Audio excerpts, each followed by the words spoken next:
you to the second edition of the Africa Entrepreneurship Accelerator Summit.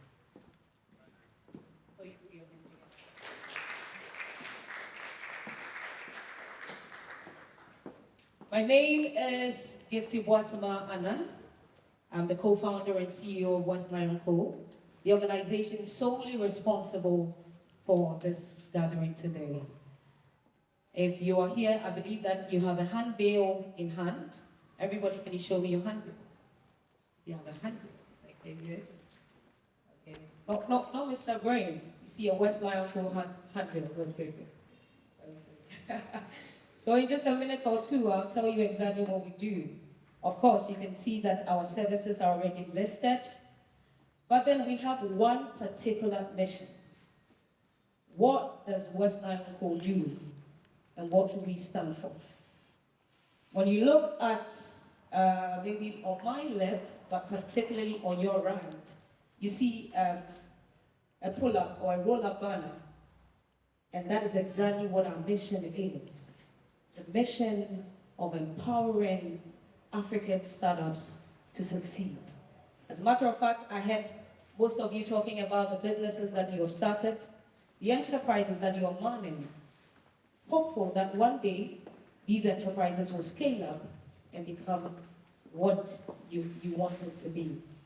And that is why we are here. What we do is that we handhold young entrepreneurs from every angle, from every sphere. Be it tech, be it education, whatever. Talk about health, talk about shoes. I mean, of course, today I'm going to see some of the people, the young female entrepreneurs that we have been working with. We have been doing quite a number of things with. They are here, they've been exhibiting. Maybe even before the program ends, they are going to talk on stage for you to see. So I will summarize what West Lion Co. is in a sentence. It says that West Lion Co. is an entrepreneurship hub and a female-led venture builder that empowers female-led startups and young entrepreneurs with functional knowledge, entrepreneurial skills, mentorship, and resources to surmount startup challenges to run, grow, and sustain lucrative businesses in Africa. Ladies and gentlemen, one more time, my name is Gifty. Thank you. Awesome. So now that Gifty has introduced us to our mission here and what we aim to accomplish today, this program is under the leadership or is supervised by a chair. Whether it's a male or female, you'll get to know later. But I want to chair today's program as an accomplished financial service expert with a lifelong passion to support and grow businesses that bring about change. The person possesses 2 decades of work experience, mostly in banking and finance, having held leadership roles in commercial and investment banking in Ghana and the UK. The person also engaged in business strategy formulation and structuring, financial management and advisory, project management, business evaluation, corporate and project finance, and a host of others. The person is currently the project consultant at Niche Cocoa Industry Limited, helping to design, implement, and drive digitization and financial inclusion, offering along the company's cocoa purchasing value chain. The person also worked as a consultant partner with Atlas Wealth Ghana Limited, a subsidiary of the Women Group Ghana Limited, undertaking transaction, advisory, capital raising, and business development. The person is also a pioneering member of Fidelity Bank, where the person worked in various capacities and held key management positions, including director, local and multinational corporate head of debt and syndication, head corporate credit, and head monitoring and recovery. So one thing is clear, this person is well vested in the financial sector of our global economy. Ladies and gentlemen, with a resounding round of applause, shall we welcome the chair of today's program,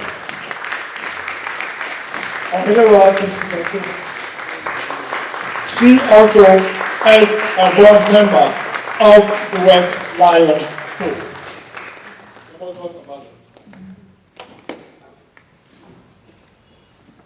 Good morning. Good morning. I'm so happy to be here. I'm excited that the room is full. So, distinguished guests, esteemed youth, I add my voice and my faith to give this, to welcome you to the second edition of this summit. It is indeed a privilege to be here. You know, conversations around entrepreneurship hold more significance than ever. Currently, there's a lot of humanitarian crisis we face like countries across the continent.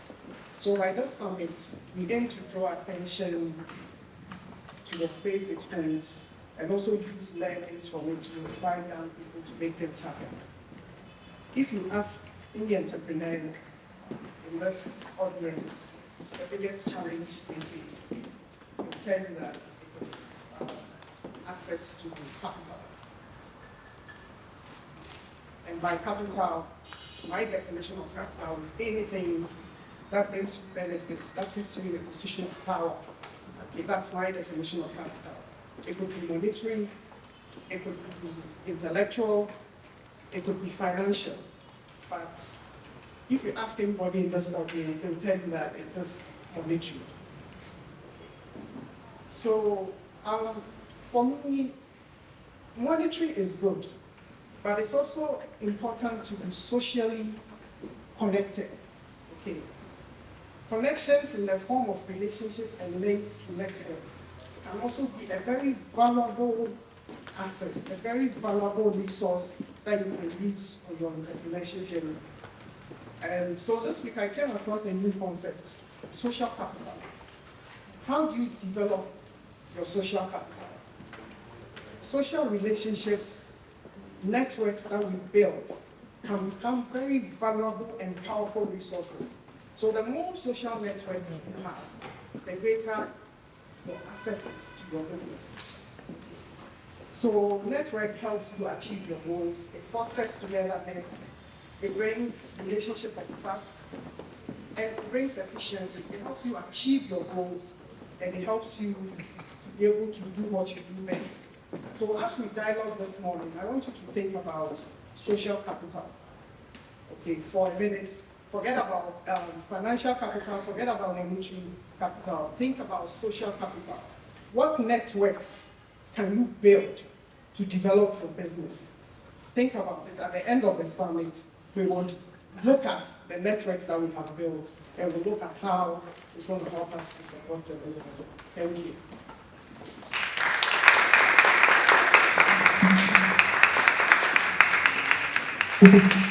Thank you very much, Madam Chairperson. We are most grateful for your introductory remark.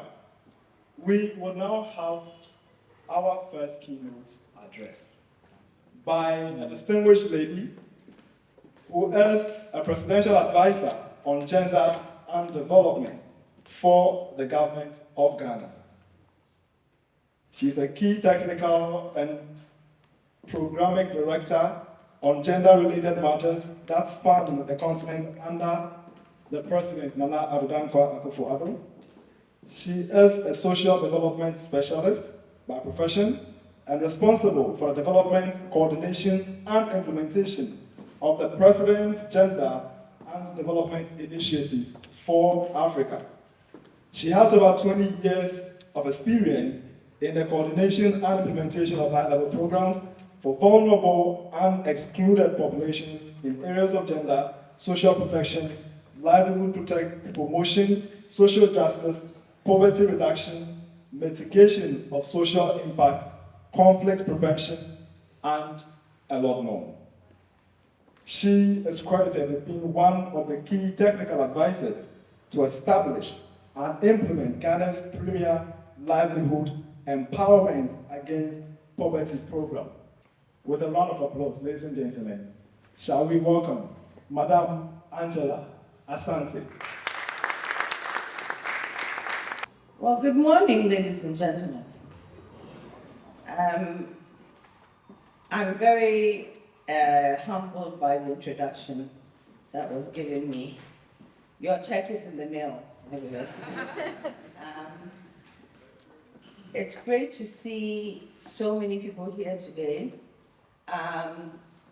and so many young entrepreneurs, because this is part of the Africa that we want, is to have people, young people, not being job seekers, but job creators. So I'm very honored to be here. I bring you greetings from the presidency and the president. Madam Chairperson, distinguished guests, business leaders, startup founders, ladies and gentlemen, all protocols duly observed. Before I start, I'd like to congratulate Gifty and the West Lion team for an incredible job done. She is no mean act to follow. I mean, she's an act to follow. She's a mean act to follow. She's been at this for months, and I think that the turnout has been incredible. I am deeply honored to stand here before you today at this summit delivering a keynote speech with the theme, Africa's Demographic Dividend, Accelerating Youth Entrepreneurship to Unlock Sustainable Economic Growth.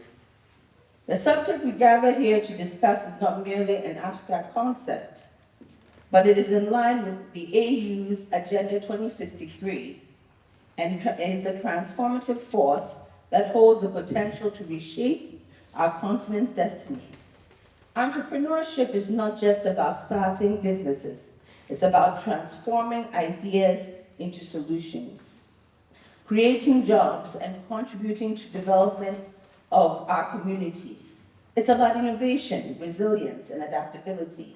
And the African youth possess these qualities in abundance, but they often face barriers that hinder their progress.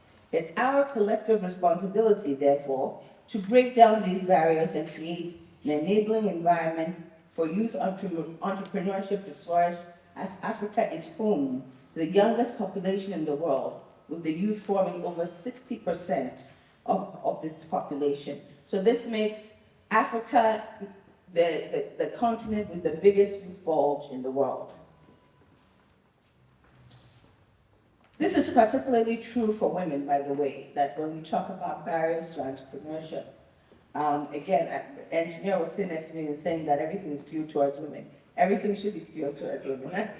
But for good reason, because oftentimes we are the ones who don't get the access to various opportunities that men do. This demographic dividend presents us with a unique opportunity that, when harnessed, effectively presents an opportunity that is nothing short of a game changer.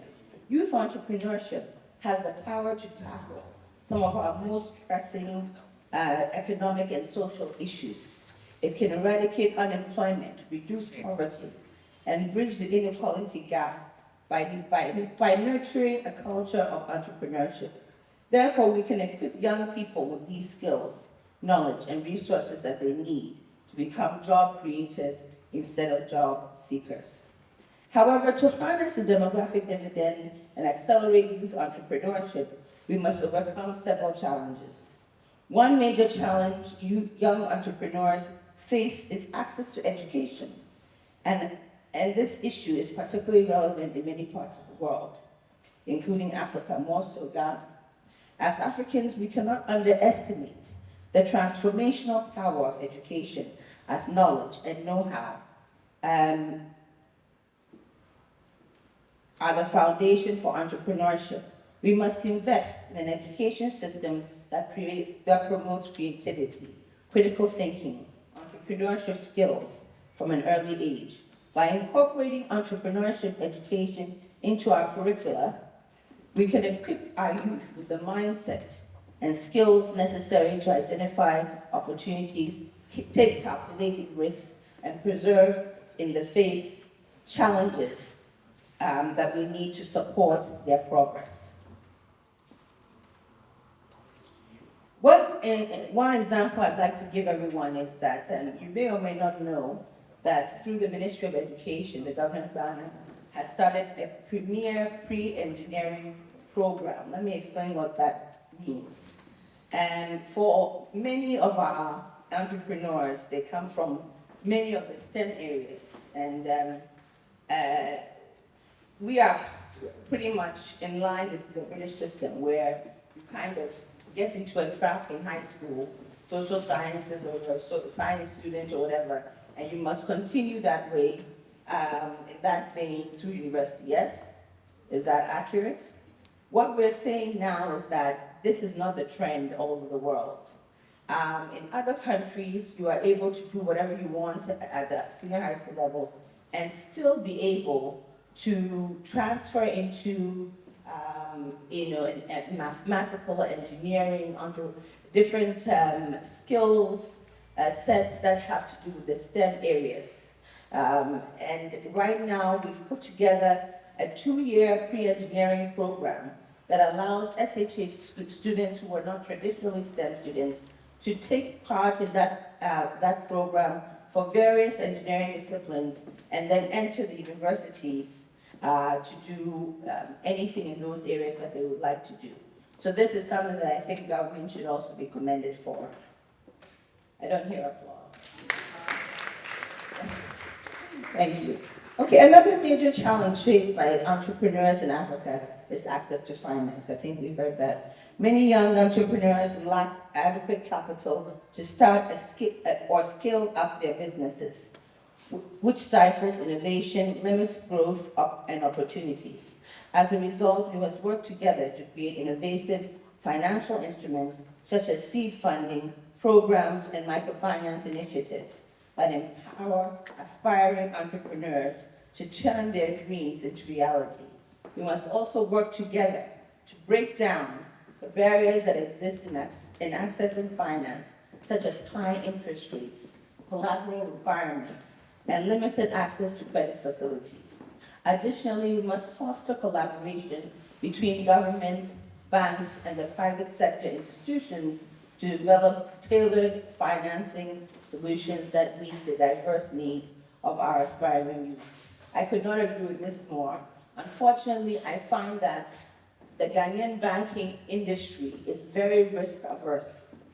And I see our board members smiling.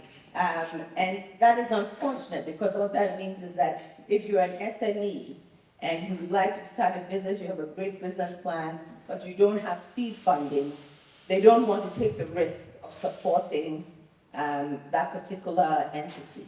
But these are the engines of growth. SMEs are the engines of growth, and it's been proven in Asian countries that it's these types of businesses that ended up becoming the big industries that we see in China, Malaysia, Singapore, and the rest, that are really the champions of production of many, many goods. And Ghana needs to look at how can we follow suit and support SMEs in this regard. Access to information and mentorship is also a challenge faced by the youth on their entrepreneurship journey. Young entrepreneurs often lack the knowledge, the skills, and networks to effectively run their businesses. We must therefore invest in mentorship programs and create opportunities for young entrepreneurs to gain knowledge and exposure to industry experts and successful entrepreneurs. There is a need to nurture a culture of entrepreneurship. We're taking successful entrepreneurs to a place where they can do something great for their nation. There is a need to nurture a culture of entrepreneurship where taking risks is celebrated and failure is seen as a stepping stone to success. By showcasing successful African entrepreneurs, we can demonstrate that the path to success is not insurmountable, that our youth can achieve their dreams right here on our continent. Established entrepreneurs can play a significant role in guiding and nurturing the next generation of business leaders and creating platforms for mentorship and nurturing that can bridge the gap between experience and innovation. I just want to say that I cannot emphasize this more. I have been an entrepreneur. I used to own a bead shop. So what you see on my hand is something that my business actually created.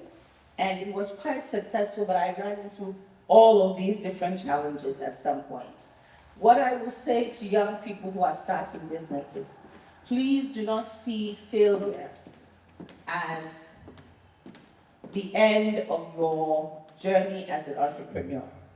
Failure is the opportunity for you to look back at what you did and change how you did it so that you succeed. Do we get that?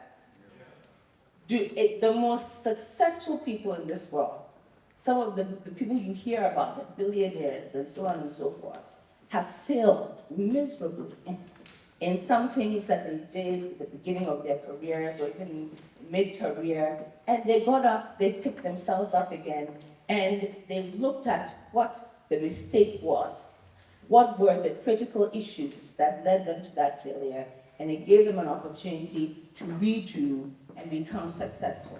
So please never look at failure as the ending of your startup.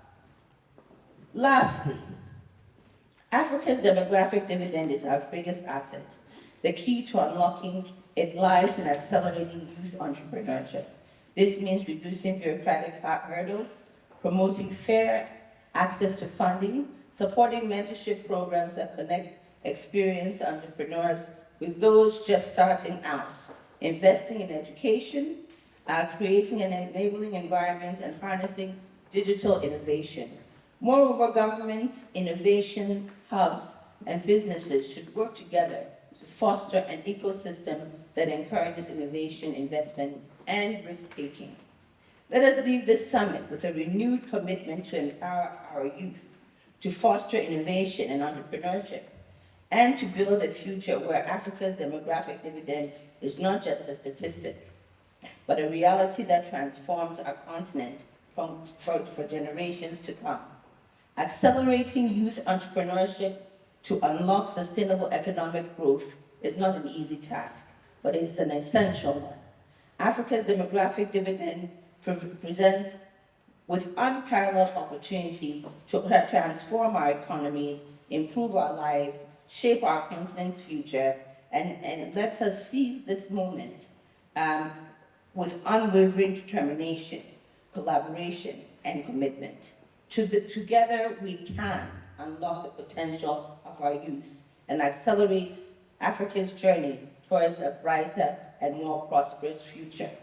With this, I'd like to say ape to everybody.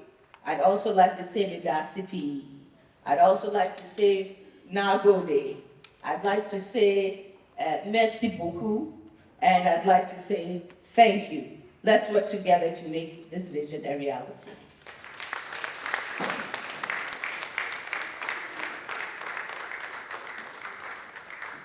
Louder, louder.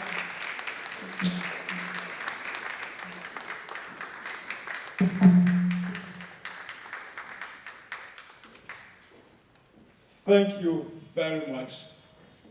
One thing I don't like about entrepreneurship summits, sometimes you go and the presentation is very abstract. But we are lucky here to have somebody who is an entrepreneur herself to deliver a keynote address. Please, loud up for her. What she said was very practical. And before I tell you what I picked up, just two. If you have something attached to you and you want to share, just within 30 seconds, or a second one, just 30 seconds, tell us what you heard from her. Oh, right. All right. I heard that I have a check waiting, so I believe you are still there. That's what I heard.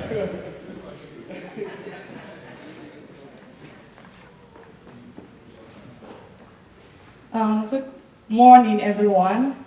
Hope you're all well today. My name is Queen Marjanatu, and before I start, I'd like to tell everyone I'm a born-again African. I have an African fashion brand, And for me, like one of the things that she said that really stuck with me was the fact that she said, as an entrepreneur or as entrepreneurs, you keep making mistakes, and it's very important to like look back at those things. So I kind of studied my African fashion brand when I was in school, and as a student, I had a lot of issues like trying to merge with the school, my academia, and everything.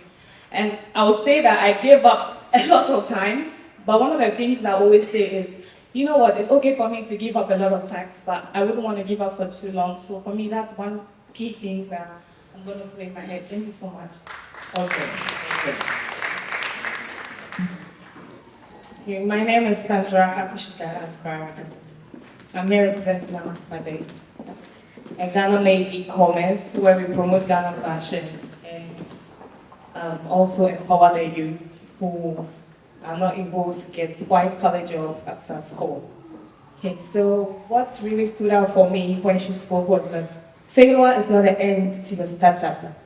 Failure is an opportunity for you to look back and actually assess what you did.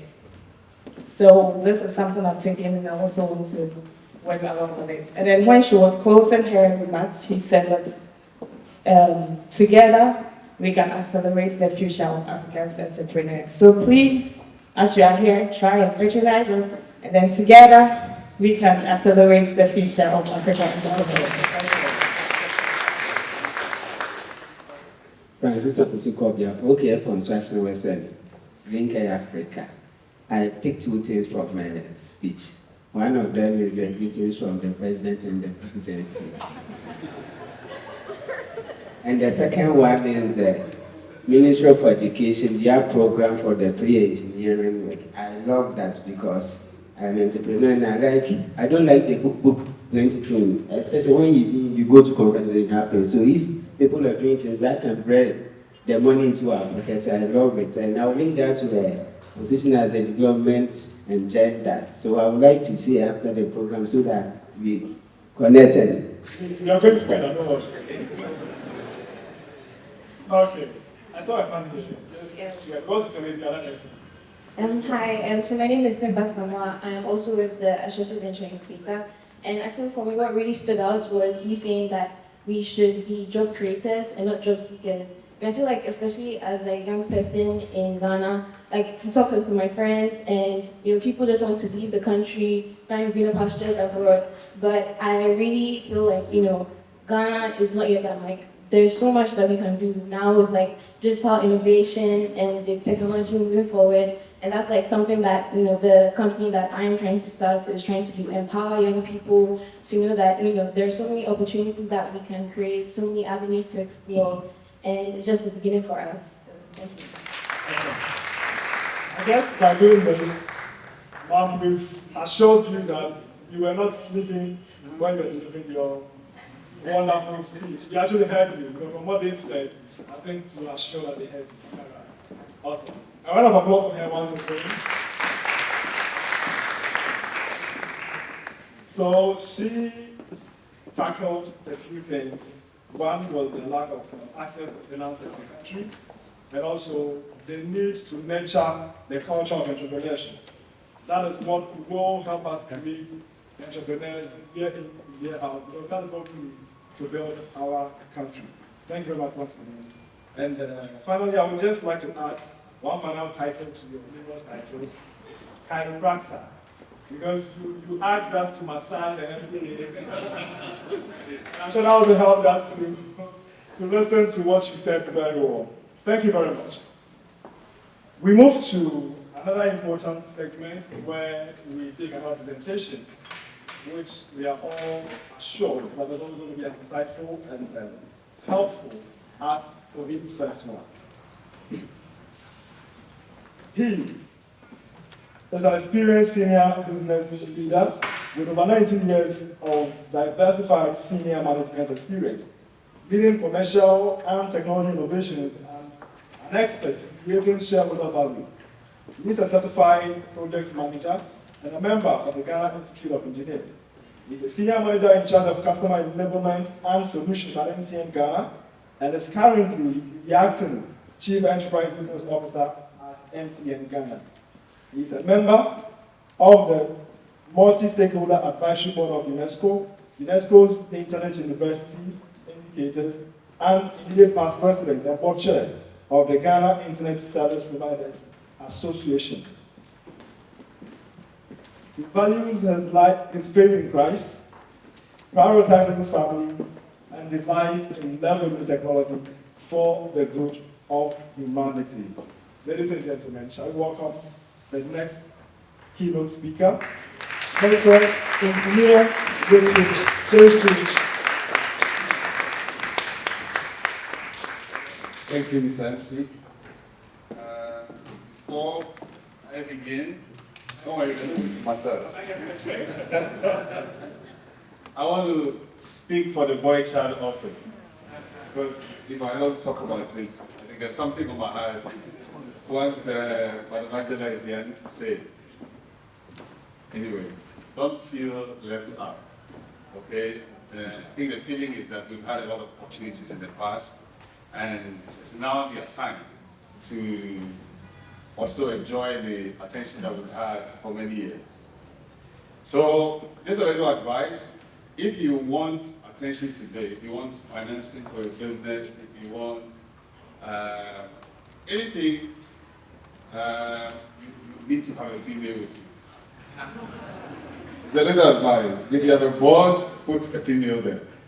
Sometimes let the female front for you, okay? Because everything today is about the girl child, the female, the woman.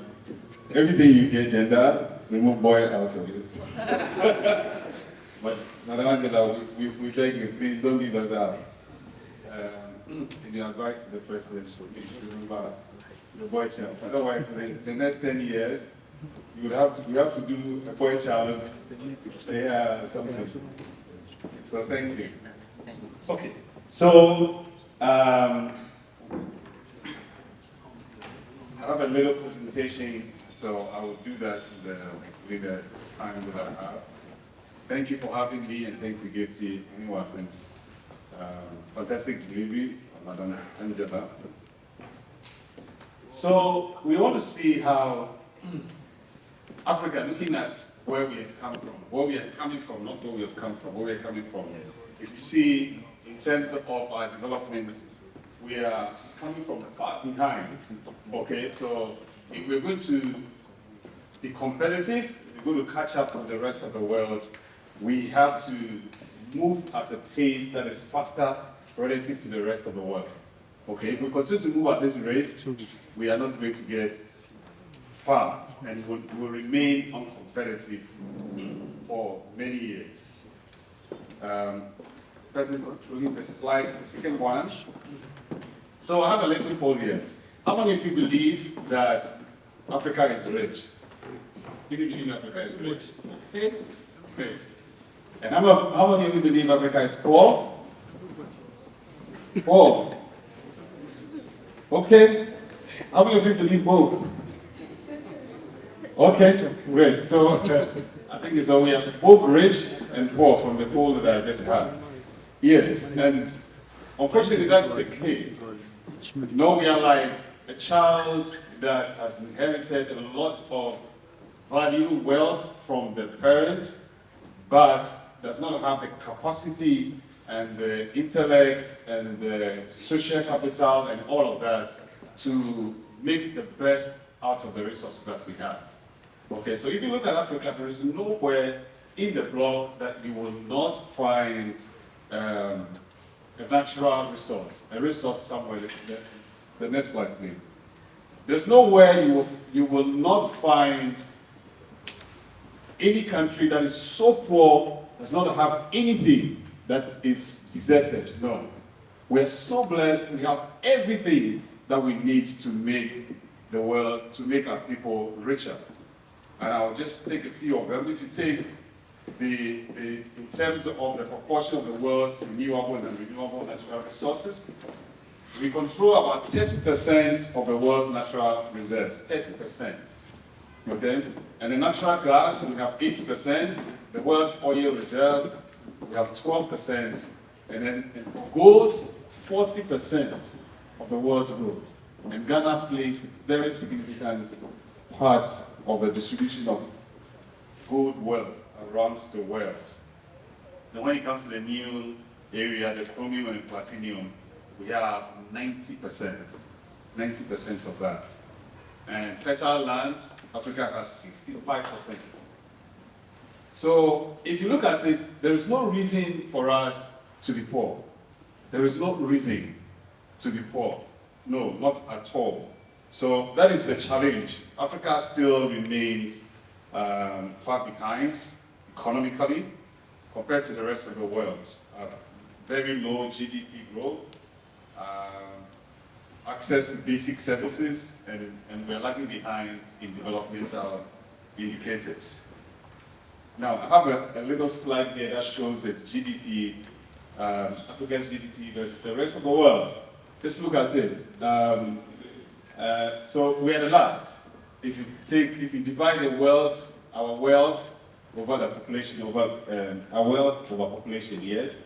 The per capita, Africa is a sixth, and C is the gap. Okay? And then if you see in terms of the wealth, the GDP, you can find Africa anywhere. It is where the how much is, where the last three are the last and some. I'm not very good at color, so I think it's pink or blue or something. Purple, okay. Purple. Something like that. And it's less than some of the countries in Europe. I think Spain is bigger. Spain's wealth, GDP is bigger. Not wealth, but GDP is bigger than Africa's wealth. The top three. Nigeria is the biggest in Africa and is the poorest in the world. Okay? You can imagine. The youth unemployment in South Africa is more than 30%. Okay? So it is disheartening, and if you look at it that way, well, so the question would be, what should you do? Okay? And so what happens is that some look around, they read these statistics, and they decide that why should I stay in a place like this? Okay, let me just pack my luggages and go out.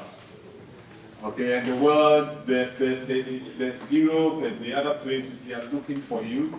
They give you free visa, scholarship, so many things. If you want to fly out today, you can go. It's very easy. It really used to be the case, but today, if you want to fly out, believe you me, you can go out. But if you fly out, you leave Africa behind. You may think you are doing yourself good. Yes, you can feed yourself, your family, and all of that. But what you're doing is that you're leaving behind for the generations to come nothing. Continuous poverty, a poverty cycle that we have the opportunity to take out, to make sure that we don't leave behind poverty for our next generation. I have a principle or something I've been talking about, saying that if you inherit poverty and you pass it on to your next generation, you are very wicked. Okay? You came as a child, you struggled through life, and then you give it to your children and you go. Can you imagine? Okay, so if you fly out, that's what you're saying, that the next generation, I don't care about you, you can, whatever. Don't tell them that we have the opportunity today, and I was telling someone that it's not, if you look at the number of students that start school and finish, the pyramid, the base is very large. Okay, so if we, those of us who are educated, if we don't do anything, if we also decide just to think only about ourselves, we are denying so many people behind the opportunity, not even the next generation. Lots of people unemployed, and lots of people around that's looking up to us, educated people, to do something. So, looking at the data, if we're going to grow the 3%, the 4%, and all of that, what are we going to catch up? Okay, so we need to do something. The very liberal area that we can use as a catalyst, it's obviously entrepreneurship. Okay, so that is why we are gathered here to remind you that entrepreneurship is the way to go. It's the way to change our Africa. is a way to change Africa. And it is not something that we are now going to do, or we are trying to find out if it will work or not. Asia, Madam Jela told us Asia has done it. Okay, I would give you some few statistics about that, but I just wanted to remind you why entrepreneurship is a catalyst. One is a job creation. Okay, I mean, if every one of us employs 5 people, you can imagine how many, what the impact would be immediately. MTN Ghana, I would say, is the biggest company. I don't know, you can say it's Equiom, but it's not Equiom. Okay, but how many people do we employ? Our permanent staff is not up to 1,000. Okay, but if you look at how many people are employed in our markets, in our streets, here and there, little kiosks here, I mean, those small businesses, you put them together, they employ more than 70%. They contribute more than 70% of their GDP. Okay, so if we're going to do that, if we're going to see that as an important avenue and invest in it, we're going to turn things around faster. Okay, instead of waiting for companies, I mean, we look very big. You see MTN everywhere you go, but yes, we're influencing a lot of the system, paying a lot of taxes, but if you don't come in as entrepreneurs, we'll have challenges for Africa. It's not going to, we're not going to go at the right pace. Also, innovation. You know, entrepreneurship is about solving problems. It's about finding solutions. And one typical one that I'm so proud of is mobile money. It started in Africa. Mobile money started in Africa. No, it didn't start in Ghana. It's in East Africa. Yes. Some students, young people like ourselves, I'm not saying young, ourselves, we came together, they came together, and then they put this small idea, and because it was done in Africa, they understood Africa's situation, peculiar situation, and then invented it in a way that anybody could have access. And today is the biggest thing. Okay, small from somewhere, but today if you see how many people are employed because of mobile money, how banking systems have changed because of mobile money, how things have changed, just how e-commerce has come out, so much has changed because of one innovation. So you should understand that what you're doing, it is not something little you're doing in some corner, it will become very big and will change the course of Africa. And creating wealth for us, it's good, also helps in resource mobilization and also diversification. So where has this thing, where has entrepreneurship, where do we have a changing or making impact? Singapore. If you see Singapore, look at the statistics that I've shared in there. 99% of all enterprises, SMEs make up 99% of all enterprises and support 71% of total employment. Okay, that is in Singapore. And they are very intentional about it.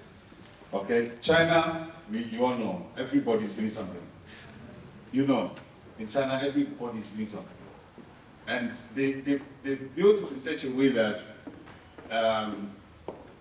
like the fundamentals are there. So if it's about packaging, it's about deliveries, about all of those things, they are there.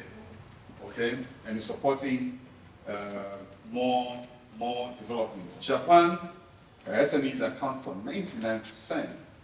Okay, of all business and employ 32 million others. So the statistics are there, you see the references that you can check it.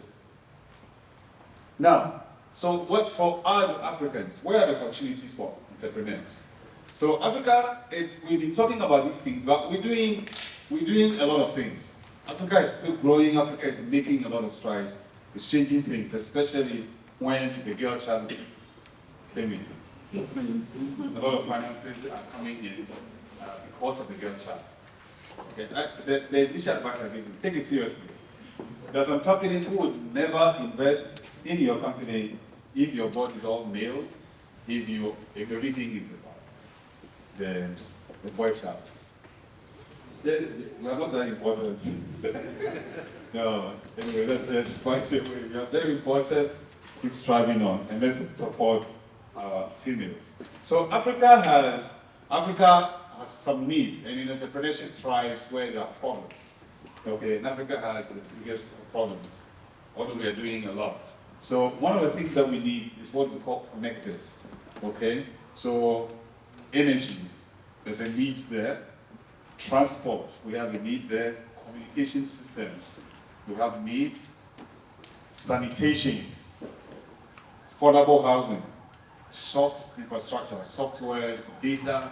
I was just discussing with people about that physical data that is needed for us to take decisions, not available. They are all opportunities. So don't just see problems. So you can see this slide, you can see problems, but you can also see opportunities. Okay, entrepreneurs, we're looking for problems to solve. So this is one of them. All this is available, of course, you can across Africa. And then the second thing is that you've all heard about the continental free trade, okay? And also opens up the opportunity. So what you're doing here today, you could actually in no time export it to other African countries. Free. Yes, today is on paper to some extent, but gradually it's easy now. Recently, South Africa opened its door to us, okay? Free visa. It is not free visa to go and hustle. It's free visa to do some partnership, create some social networks, go and build the social capital that is needed to drive your business. And Rwanda also joined in recently. Okay, so many Africans will open up. Nigeria is a very big market. Very big market. If Nigeria opens up their market, you can imagine. So start what you're doing, think through what you're doing, build a system and structures, preparing and waiting for what is coming as far as the continental free trade is concerned. Okay, then we also about mobile adoption. Africa is leading when it comes to mobile adoption. That means that we all have tools in our hands that you can leverage to do a lot of things. Okay? Because of the mobile, please the previous slide. Yeah.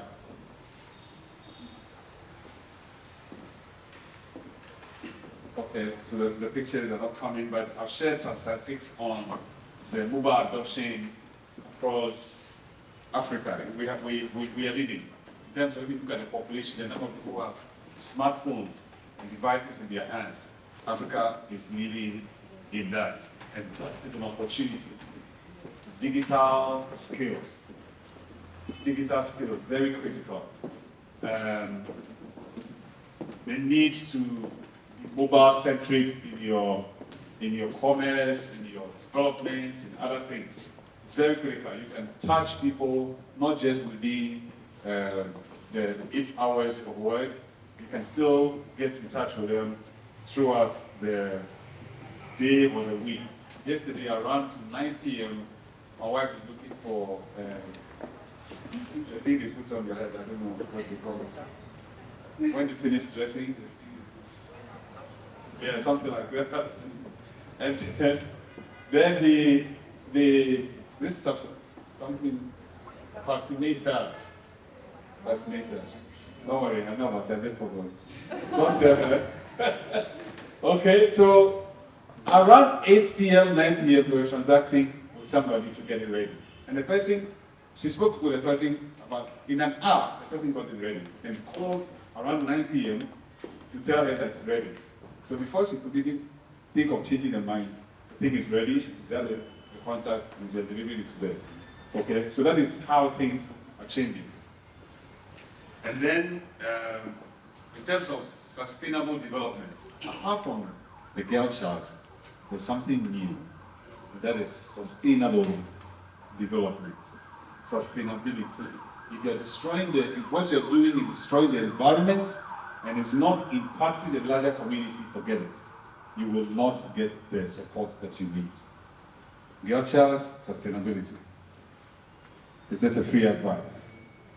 Okay? So what happens is that The world, they have destroyed the environment, they keep destroying it, coal and all of that. We are now coming up. And so we have the advantage of hindsight. We are learning from where they've gone wrong, and then we can make it better. Okay, so today, if you're doing something and it's polluting the environment, it is creating health issues, and it's degrading the environment like we have the small-scale mining doing. No, small-scale mining is legal, that is right. That's right, but it's well, I'm saying, that is the issue. Destroying the environment, destroying our water bodies and all of that. Those things do not receive investment. It's the same way. If what you're building is destroying the environment, but if it's enhancing the environment, you can get a lot of support from there. So we have all these opportunities in place to make a change. To close, I want to remind you about the terrain that you face. If you're expecting it to roll smoothly like you will see in Europe and other places, you may be disappointed. Okay, so expect the tough terrain, but expect it and prepare for it. Okay, so access to finance remains a challenge, and Madam spoke to us about it. Access to finance still remains a challenge. If you're waiting to get money before you start, you'll be disappointed. Get started, prove a case, and then you can get support from other people. I'll just discuss with Ohiniwa if there are venture capitals around in Ghana. And another thing I realized is that for most entrepreneurs, you don't want to share your wealth. You don't want to be a co-founder. You want to be the founder. And the founder. Yes, the founder of. Can't you say the co-founder? Okay, so if that yes, go speak to somebody and then get it started. Don't keep it to yourself and kill it because you want to own 100% of it. Okay? Then there's a political and economic instability. Yes, unfortunately, it still continues to be the case. As we speak today, our inflation, you know where it stands. It's almost 40%. 40% of inflation are there, and the bank rate is built on top of that. You can imagine what the cost would be if you want to take capital from the bank. So these challenges are there, and then the access to resources, lack of access to essential resources, including land. Land. I was trying to start a farm. Don't be scared about this. No one will just do these things.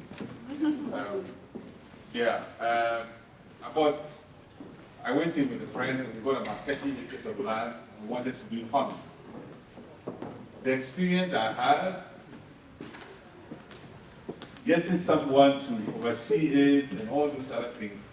In fact, if you want to follow the challenges, you will not even start. Okay, so please don't let it put you aside. Females still face discrimination. It's still that. So it's in the capital here that we have a lot of support, but once you go outside our communities, the number of females in schools and all those things, especially in technology and all of that, is not the best. Okay, so if you're female, yes. Today, in the city center and other places, you can get some support, but even outside. So remember your fellow colleagues at the participants. Now, so start now. I want to encourage you to know that what you're doing is going to change the course of Africa. Please don't give up, whatever the situation is. Start now. Start where you are. Start within the fear that you think there is. Start with fear if there is. Start with pain. If your leg is broken like a soldier on the field, you still have your gun, and limping, keep fighting. Start with the doubts, even if it's there. Start with what you have. Start and don't stop. You can do it. We can do it together. Thank you so much for having me.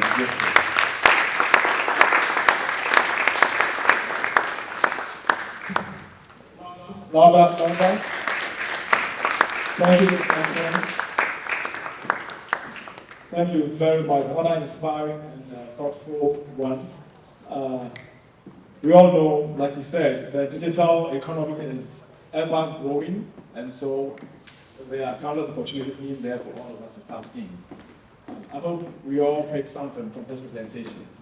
Yeah, I think people are itching to contribute, but unfortunately, we're out of time. So, kindly take the books and share it with your friend after we are done with this formal session. Thank you very much for being here. That was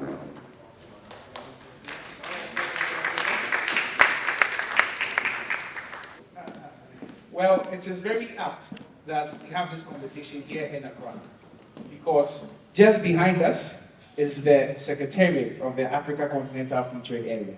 That means that everything that we do as entrepreneurs, we are not just touching Ghana, but we are touching Africa. And it's very, very good. The African continent today is at a crossroads, and it is poised to take over the world. Somebody said this here today, that in just a few short years, Africa's population will be the most youthful in the world. What that means to me is that the future is African, and the future is African youth. Please put your hands together. The future is African, and the future is African youth. That means that you and I have the chance to take over the world.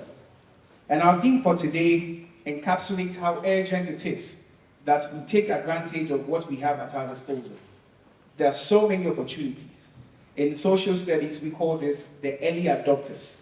And we live on a continent. That means that the opportunities that we see, our foreign investors from outside the world cannot see it.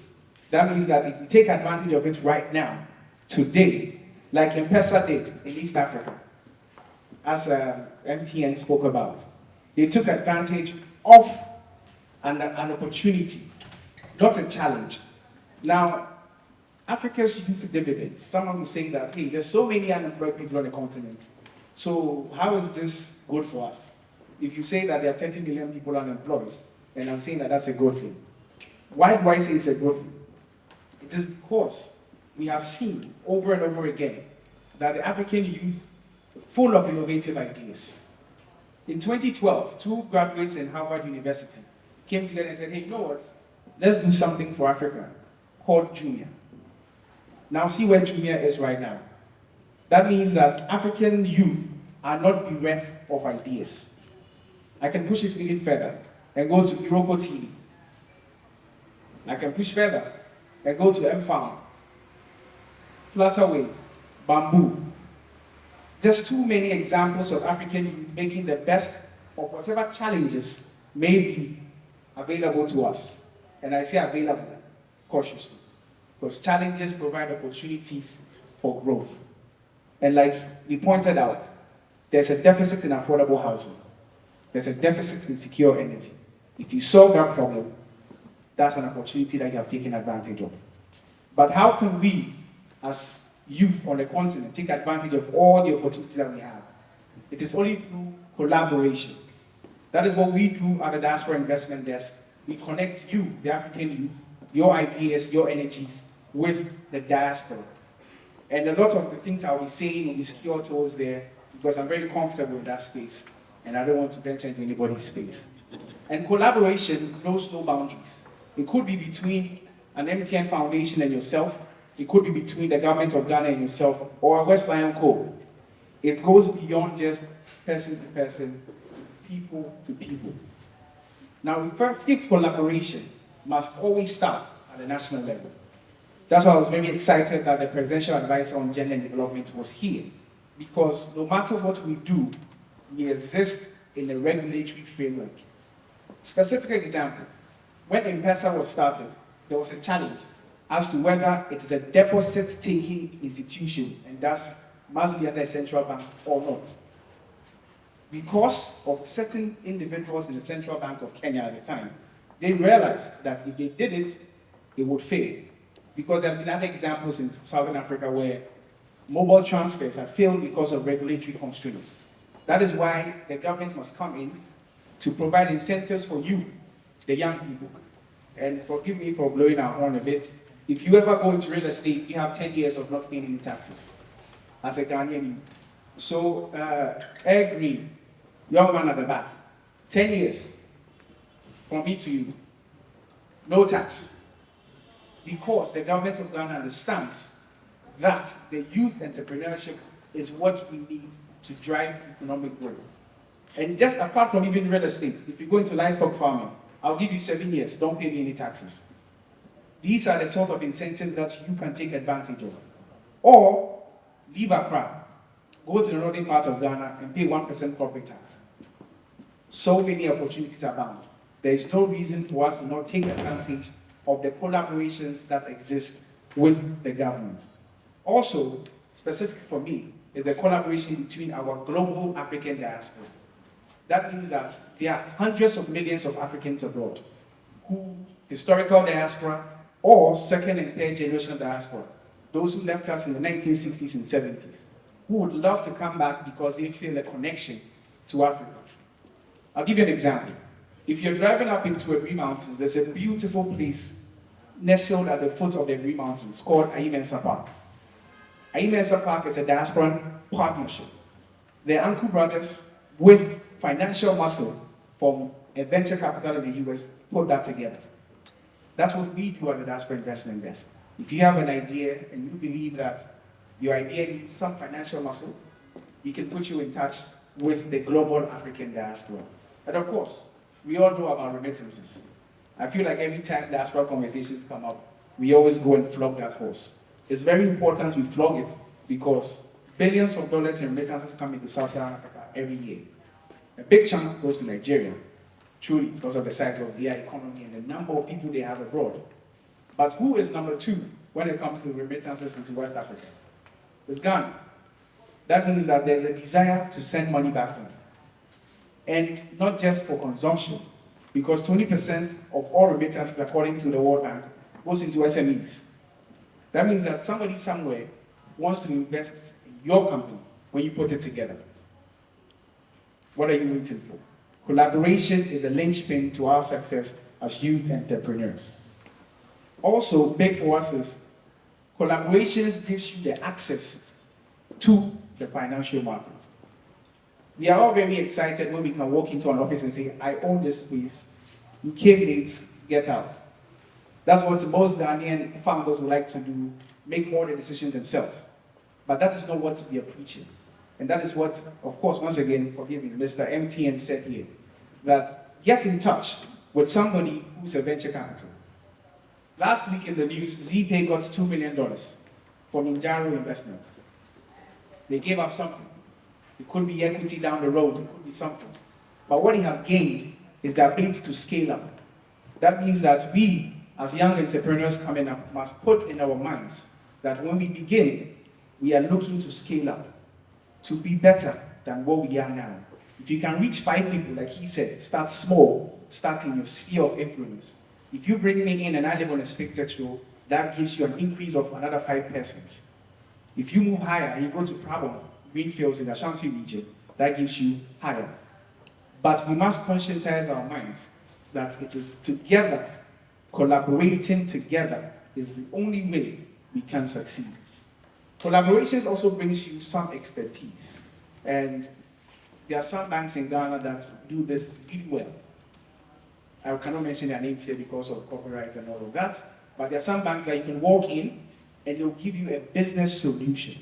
That means that they'll walk you through how to register, how to do your tax returns and all of that. Why are we not taking advantage of this? And this is all for not but a penny or not but a seed.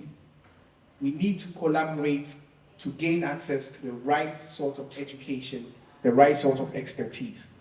And also, last but definitely not least, we need to collaborate with the Diaspora Investment Desk. Why do I say this? I am not an entrepreneur. I am not a CEO. I am a mere government public servant. But what I do have is possibly an ear of someone who drives policy. So when you come in and tell me that, Mr. Kluche, I have an investor coming in, the Bank of Ghana has given too many hurdles for us to jump, we can turn around and go to our appointing agency and say, hey guys, this is a challenge for us, can we review it? That means that you are collaborating to create an enabling ecosystem for yourselves. Now, Africa's youth dividend. How do we change that from just rhetoric, from a buzzword to actuals on the ground? That means that take that first step. Call the Office of Registrar of Companies, register your company. Call West Lion Co and say, hey guys, I have this idea. How do I take it from point A to point B? Or in fact, take somebody's contact. MTN has a lot of money. Ask him. They have a lot of money. Because, according to the United Nations, by 2030, $500 billion will be added to Africa's GDP just because of innovations from the youth. What are we waiting for? We need to understand that collaboration is at the forefront of what we do as entrepreneurs. Let's forge together for an African future that is truly youth and African. Thank you very much.